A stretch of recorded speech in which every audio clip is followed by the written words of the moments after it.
আজকে আমরা সমাধান করব সাধারণ গণিত চ্যাপ্টার 15 এর কিছু এমসিকিউ, যেগুলো খুবই খুবই ইম্পর্ট্যান্ট বোর্ড প্রশ্নের জন্য। চলো আমরা শুরু করতেছি একটা একটা করে। চ্যাপ্টার হচ্ছে কোনটা? 15। প্রথম প্রশ্ন দেখতে পাচ্ছি যে ইউক্লিড প্রদত্ত স্বীকার্য কয়টি? তাহলে বিজ্ঞানী ইউক্লিড হচ্ছে কতগুলো স্বীকার্য দিয়েছিল জ্যামিতি নিয়ে। তো স্বীকার্যগুলো কয়টা? স্বীকার্যগুলো হচ্ছে যে পাঁচটা স্বীকার্য হচ্ছে উনি প্রদান করেছিলেন। এরপর হচ্ছে ইউক্লিডের ধারণা অনুসারে তলের প্রান্তরেখা হচ্ছে কি? তাহলে এখানে অপশনের মধ্যে কী কী আছে? বিন্দু, রেখা, দৈর্ঘ্য এবং প্রস্থ। কিন্তু উনি যে ধারণাটা দিছিল ওনার অনুসারে তলের প্রান্ত হচ্ছে যে রেখা। তো এই প্রশ্নের সঠিক উত্তর কি? রেখা। 3 নম্বর প্রশ্ন, কোণ এ ও কোণ বি পরস্পর সম্পূরক কোণ এবং এ কোণের মান যদি 115 ডিগ্রি হয় তাহলে বি কোণ সমান কত? তো বন্ধুরা, আমরা জানি যে সম্পূরক কোণ কাকে বলে? দুইটি কোণের যোগফল যদি 180 ডিগ্রি হয় তখন সেক্ষেত্রে ওই কোণ দুইটিকে একে অপরের কী কোণ বলা হয়? সম্পূরক কোণ বলা হয়। এবং পূরক কোণ যদি বলতো তাহলে পূরক কোণ হচ্ছে যে দুইটি কোণের যোগফল যদি 90 ডিগ্রি হয় তখন একটি অপরটির পূরক কোণ। তো আমাদের পূরক কোণের কথা বলে নেই, আমাদের কথা বলছে সম্পূরক কোণ। তাহলে সম্পূরক কোণ বললে আমরা হিসাব রাখবো কার কথা? 180 ডিগ্রি।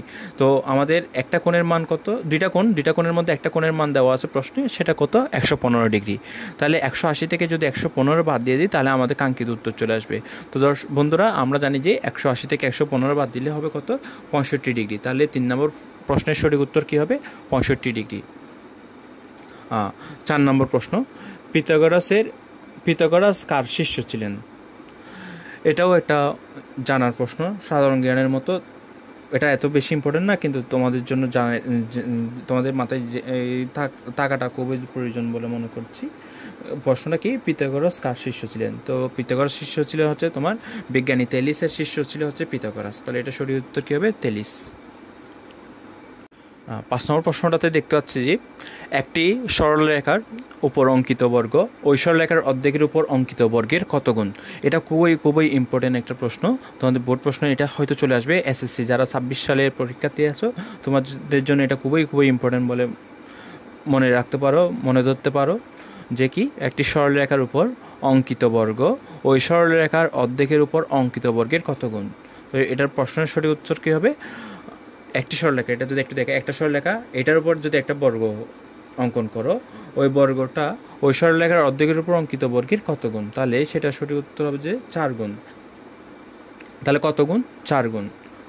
6 নম্বর প্রশ্নতে দেখতে পাচ্ছি যে কোনটি সামান্তরিকের ক্ষেত্রফলের নির্ণয়ের সূত্র? তো এটা তো সবাই জানো যে সামান্তরিকের ক্ষেত্রফল নির্ণয়ের সূত্রটা কি? সামান্তরিকের ক্ষেত্রফল নির্ণয়ের সূত্র হচ্ছে, এখানে অনেকগুলো সূত্র আছে। হাফ ইন্টু দৈর্ঘ্য যোগ প্রস্থ, এটা কোনো সূত্র না। যদি 2 ইন্টু দৈর্ঘ্য যোগ ভুল বলতেছি, দৈর্ঘ্য গুণ প্রস্থ, এটা হচ্ছে যে কার সূত্র? আয়তকার ক্ষেত্রের ক্ষেত্রফলের সূত্র। কিন্তু আমাদের বলছে কার? সামান্তরিকে। তো সামান্তরিকের ক্ষেত্রফলের সূত্র কী হবে? এটা সবাই জানি আমরা কম বেশি। সঠিক উত্তর হচ্ছে কি? ভূমি গুণ উচ্চতা। ভূমি আর উচ্চতা যদি গুণ করি তাহলে আমরা কার ক্ষেত্রফল পাবো? আমরা সামান্তরিকের ক্ষেত্রফল পাবো। তাহলে এখানে ডি নাম্বার আনসারটি হচ্ছে সঠিক উত্তর। পরের প্রশ্নটা তো একটু যদি দেখো, ত্রিভুজ এবিসি একটি সমবাহু ত্রিভুজ যার এক বাহু হচ্ছে 4 সেন্টিমিটার। তাহলে এখানে একটা ত্রিভুজ দেখতে পাচ্ছি যেটা সমবাহু ত্রিভুজ।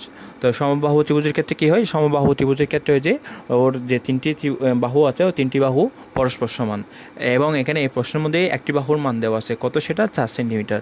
আমাদের বের করতে বলছে হচ্ছে বিডি বাহুর মান কত। তাহলে যেহেতু এখানে দেখতে পাচ্ছি যে ডি বিন্দুটি হচ্ছে যে বিসি বাহুর মধ্যবিন্দু, তাহলে ডি বিন্দুটা কী করছে? এই বিসি বাহুকে 2 ভাগে ভাগ করছে। তাহলে এখানে যেহেতু একটা সমবাহু ত্রিভুজ এবং এক বাহুর মান দেওয়া আছে, তার মানে ইনডিরেক্টলি অন্য 2 বাহুর মানও কি দেওয়া আছে। তাহলে বিডি বাহুর মানও কত? বিসি বাহুর মানও কত? 4। কিন্তু আমাদের বের করতে হবে কি? বিডি বাহু। ডি বিন্দু যেহেতু বিসি এর মধ্যবিন্দু, তাহলে বিডি আর সিডি হচ্ছে যে কার অর্ধেক? বিসি এর অর্ধেক হচ্ছে যে বিডি, বা সিডি হচ্ছে বিসি এর অর্ধেক। তাহলে 4 এর অর্ধেক কত হবে? 2। তাহলে বিডি বাহু বা সিডি বাহু যদিও বলতো তাহলে কত আসতো? 2 আসতো। তাহলে আমরা বলতে পারতেছি কি বিডি বাহুর মান কত? 2। এর পরবর্তী প্রশ্নগুলোতে যদি যাই, সমকোণী ত্রিভুজের সমকোণ সংলগ্ন বাহুদ্বয় 6-8 সেন্টিমিটার হলে অতিভুজ কত? তো এটা আমরা সবাই জানি যে সমকোণী ত্রিভুজের 3টা বাহু থাকে, তার মধ্যে 2টা বাহু দেওয়া আছে, একটা হচ্ছে 6, একটা হচ্ছে 8। আমাদের বের করতে হবে অতিভুজ, অর্থাৎ এটার মান বের করতে হবে।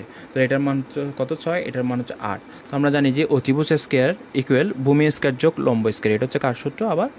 বা উপপাদ্য পিথাগোরাসের। তাহলে আমরা লম্বকে স্কোয়ার করব এবং ভূমিকে যদি স্কোয়ার করে যোগ করি তাহলে আমরা কার মান পেয়ে যাব? অতিভুজের মান পেয়ে যাব। তাহলে 6-এর উপর যদি স্কোয়ার করি তাহলে 34, আর 8-এর উপর স্কোয়ার করলে কত হবে? 8 8 64। তাহলে 34 আর 64 যোগ করলে কত? 100। এখন 100কে যদি রুট করে দিই তাহলে আমরা কত পাবো? 10। তাহলে 10 হচ্ছে কার মান? অতিভুজের মান। তাহলে এই 6-8 বাহু দেওয়া থাকলে এবং সেটা যদি সমকোণী ত্রিভুজের মান বের করতে বলে তাহলে অপর বাহুর মান করতে হবে 10। হ্যাঁ, এরপরের প্রশ্নটা দেখো, 9 নম্বর প্রশ্ন। ABCD সামান্তরিকের ক্ষেত্রে নিচের কোনটি সঠিক? এখানে একটা সামান্তরিক দেখতে পাচ্ছি, এই সামান্তরিকটা ক্ষেত্রে কোনটা সঠিক আমাদের বের করতে হবে। এখানে অপশানে কী দেওয়া আছে? AC সমান BC, AD সমান AC, AO সমান BC, OA সমান OC। কোনটা সঠিক আমাদের বের করতে হবে। তো এখানে AC হচ্ছে ওই সামান্তরিকের কর্ণ, আর BC হচ্ছে যে ওই সামান্তরিকের বাহু। তো কখনোই কর্ণ আর সামান্তরিক কী হবে না? সমান হবে না। তাহলে এটা কি নয়? সঠিক নয়। তারপরটাও দেখতেছে কি AD সমান AC, এখনও কার সমান কাকে দেখা গেছে? সামান্তরিকের কর্ণ এবং বাহুকে সমান দেখা গেছে, যাও কি নয়? সঠিক নয়। তাহলে এটা কাটা। তারপর দেখালো যে AO সমান BO। ও হচ্ছে যে ও হচ্ছে যে সামান্তরিকের যে কর্ণ আছে AC এবং BD এর মধ্যবিন্দু। তো এখানে বললো যে C নম্বরে AO সমান BO। তাহলে AO সমান কখনো BO হতে পারে না। আমাদের চোখের আন্দাজও কি পড়তেছে, ধরা পড়তেছে না যে AO সমান BO হচ্ছে না। AO ছোট, BO দেখতেছি বড়, তাহলে AO সমান BO হবে না। তাহলে হতে পারে কি? OA সমান OC, অর্থাৎ সামান্তরিকের কর্ণদ্বয় পরস্পরকে ও বিন্দুতে ছেদ করছে, সুতরাং OA সমান OC। আবার এটাও বলা যাবে যে OB সমান OD বলা যাবে, OB সমান OD বলা যাবে, আর OA সমান OC বলা যাবে। তাহলে এখানে যেহেতু OB সমান OD নেই, কী দেওয়া আছে? OA সমান OC। তাহলে এখানে সঠিক উত্তর কী হবে? OA সমান OC। এরপরের প্রশ্নটাতে দেখো, লাস্ট প্রশ্ন আজকের ক্লাসে। ত্রিভুজ ABCA কোণ A সমান 90 ডিগ্রি, AC সমান 12 সেন্টিমিটার হলে AB সমান 5 সেন্টিমিটার। আমাদের BC বাহুর মান বের করতে হবে। তাহলে একটা সমকোণী ত্রিভুজ, কেন সমকোণী ত্রিভুজ বলতেছি? যেহেতু এখানে একটি কোণের মান 90 ডিগ্রি, তাহলে যে ত্রিভুজে একটি কোণ 90 ডিগ্রি তাহলে সেটা অবশ্যই কোন ত্রিভুজ হবে? সেটা সমকোণী ত্রিভুজ হবে। সমকোণী ত্রিভুজ হলে সেটা মানগুলো আমাদের বের করতে হবে। তাহলে আমাদের কী কী মান দেওয়া আছে? AC মান দেওয়া আছে, ABর মান দেওয়া আছে। তাহলে আমরা যদি এটা একটু অঙ্কন করি, এখানের A কোণ হচ্ছে যে কি 90 ডিগ্রি। তাহলে A কোণ হচ্ছে কোনটা? এটা A কোণ, এটা C ধরি আর এটাকে B ধরি। তাহলে AC সমান কত? 12, AB সমান 5। আমাদের কার মান বের করতে হবে? BC এর মান। তাহলে 12-এর উপর স্কোয়ার করলে কত হয়? 144, আর ABর উপর স্কোয়ার করলে কত হবে? 25। তো 25 আর 144 যোগ করলে কত হবে? 169। তো 169কে যদি রুট করি কত পাবো? 13। তাহলে 5 12 দিয়ে একটা কি আঁকা যাবে? সমকোণী ত্রিভুজ আঁকা যাবে। আর ওইদিকে কী দেখেছিলাম? 6 8 10 দিয়ে একটা সমকোণী ত্রিভুজ আঁকা যাবে। আশা করি তোমরা বুঝছো। এগুলো তোমরা একটু বাসায় প্র্যাকটিস করবে। তোমাদের জন্য এই অধ্যায়ের যে MCQগুলো আছে 10টা, এটা হচ্ছে 10টা খুবই সেরা প্রশ্ন বলে মনে করতেছি। এগুলো তোমরা একটু বাসায় করবে এবং কিছুদিন পর চর্চা করবে। এগুলো তোমরা কমন পাবা। এখান দিয়ে 10টার মধ্যে যে কোনো 2-3টা তোমরা কমন পাবে বলে মনে করছি। সকলকে ধন্যবাদ। সকলে পাশে থাকবে এই আশা করি।